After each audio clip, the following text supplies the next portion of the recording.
everybody, I'm Clara, and I want to talk about the industry that is the second largest polluter next to the oil industry, has caused one of the largest upsurges in suicide of all time, and most importantly is something that we can totally put an end to, and that is the fast fashion industry. Fast fashion is any and all retailers that have a super quick turnover of trendy and cheap clothes. Fast fashion puts lives and our planet at risk, and I want to teach you that it doesn't have to be that way and we can really easily work towards change. This is really basic, easy information just to start understanding what's wrong with the fast fashion industry, and it's just a small fraction of what is so dangerous to the workers and for our earth. Please always try to be conscious of who and what you're supporting. You can make the choice to support recycled materials, fair wages, fair hours, and help individuals who need work. Or you can choose to support unbelievable pollution and exploitation of workers and the unsafe conditions and hours of the fast fashion industry. So I'm a retail merchandising major at Bradley University, and I'm currently in a class called Sustainability in Retail. That's what has helped me to learn and care and really sparked my interest for this topic. Today is Fashion Revolution Day, and I just wanted to make a video about what that means and why it's important, and also try to start talking about why fast fashion is so dangerous for the people who make our clothes and for the environment. Fashion Revolution Day is April 24th and began because of a factory collapse on April 24th in 2013. Rana Plaza was a factory for clothing production in Dhaka, Bangladesh. Conditions for clothing production buildings are notoriously unsafe, but unfortunately this day the building collapsed, killing 1,132 workers and injuring over 2,500 more. And this could have been completely avoided if factory workers were treated decently and people valued safety and lives over money. Events like this are not uncommon, unfortunately, but specifically Rana Plaza got a lot of attention because of the huge numbers. This brought attention to dangerous working conditions and lack of transparency because the retailer that the building was producing for is still unknown. This heartbreaking event should have never ever happened, but it has ignited a need for change, and every year on April 24th, we remember the thousands of lives that were lost. There's so much wrong with the human rights issues violated within the fashion industry, like violence, harassment, no maternity rights, no parental leave, unbelievable 20-hour workdays with no rest breaks, discrimination, lack of diversity and inclusion, contracts that are nearly impossible to get out of, no warning before being fired, no payment packages for after they've been fired, and just very, very dangerous workplace conditions. Unsafe working conditions in various places are extremely common, and people even try to justify it. This article from the New York Times touches on unsafe working conditions and exploitation specifically with women in the workplace. The author Elizabeth Patton was interviewing a man named Mr. Kara, and he says, "These women and girls may only earn pennies, but they are crucial ones. If the brands simply pulled out and they lost their home work, it could be disastrous for them and their families." The way these workers are treated can never ever be justified, and him saying that is really frustrating. This is a dangerous mentality because it's promoting imperialism and acting as if richer countries are helping, when in reality, if they could have left them alone, these whole countries could have had their own successful, established cities without the exploitation. Something important to understand about the fashion industry is often American and European companies will insert themselves into other countries to produce their products in a more cheap way, then take them back to their original country and sell them for an even greater profit. This process is called offshoring, and you would think with a greater profit that they would choose to pay their workers decently, but that is still not the case. We can check the country a product is made in to try to prevent supporting offshoring, but even then, we have to be cautious because it's not uncommon for countries to buy plots of land in other countries, and because then it is technically, for example, American owned, it can say made in the USA when it's not. Another important word to know going along with offshoring is greenwashing. Greenwashing is when marketing is made to look sustainable, natural, green, and clean, when in reality it is not. H&M and Zara are two companies that are notoriously known to have previously greenwashed, claiming that things are natural, clean, and green, and sustainable, when there was no proof to back up what made their clothing pollute less than other clothing. So even when you think you are shopping sustainably, you really have to be careful and check what your brand stands for and if they're telling the truth.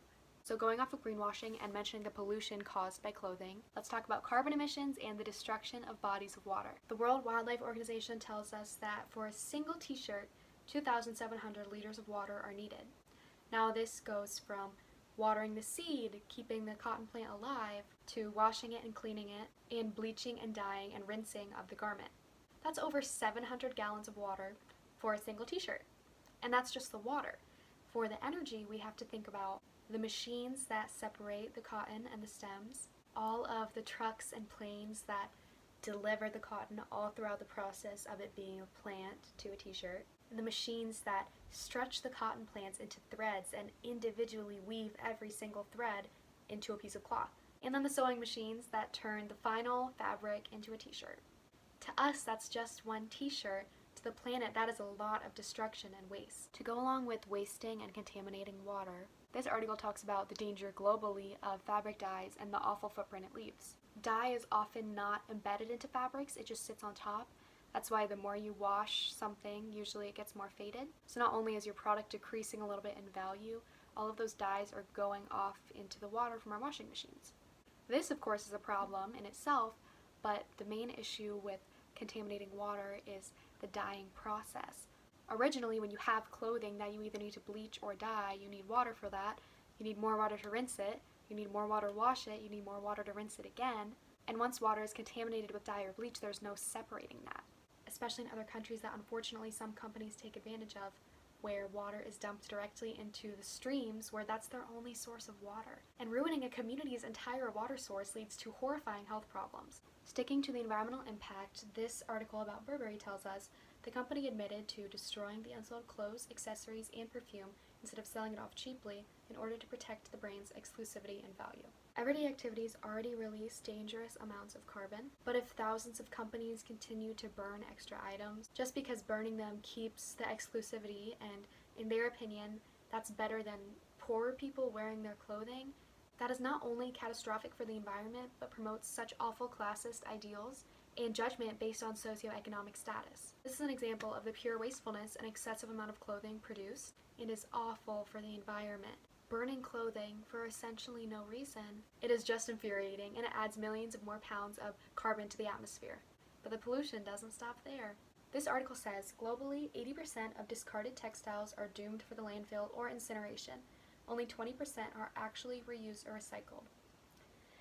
Even clothing that is donated to a secondhand shop or is taken to a clothing recycling service, if it does not fit what is being looked for, it will be sent to a dump.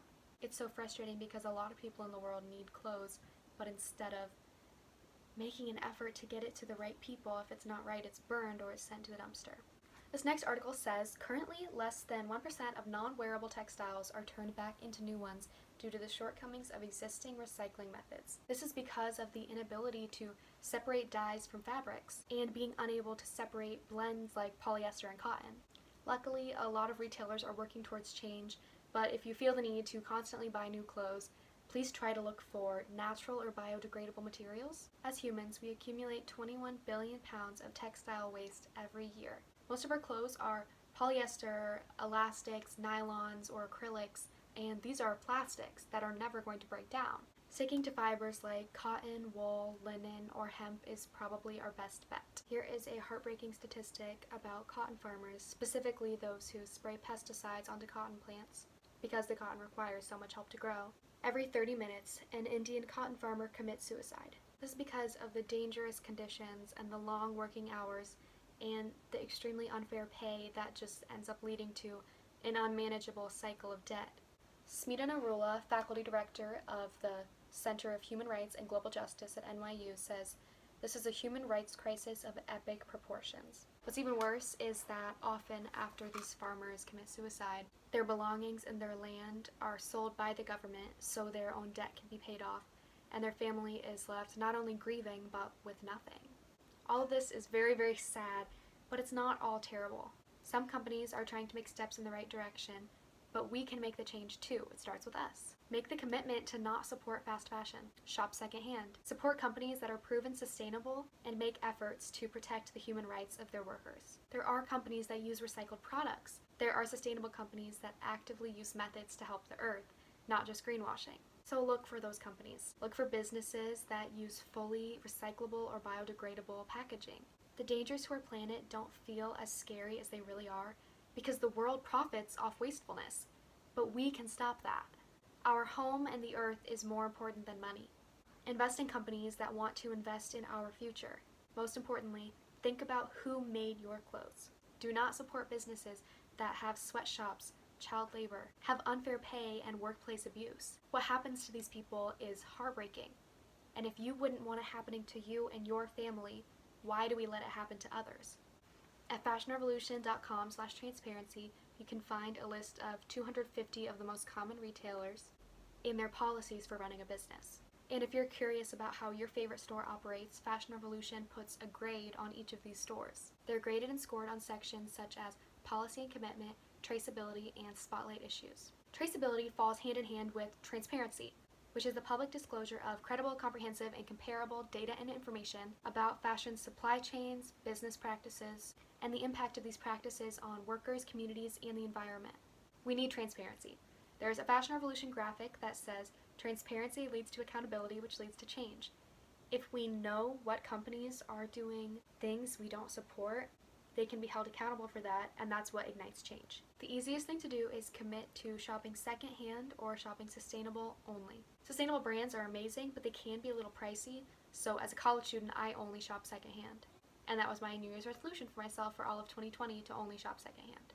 My favorite website in the world is ThredUp, which is a secondhand online thrift store basically, and as someone who just goes to thrift in their free time, but because of the current state of the world, I can't really go to stores, I'm loving ThredUp, and I would completely recommend it because it has super current, super trendy brands. And they're secondhand, so you're doing something good.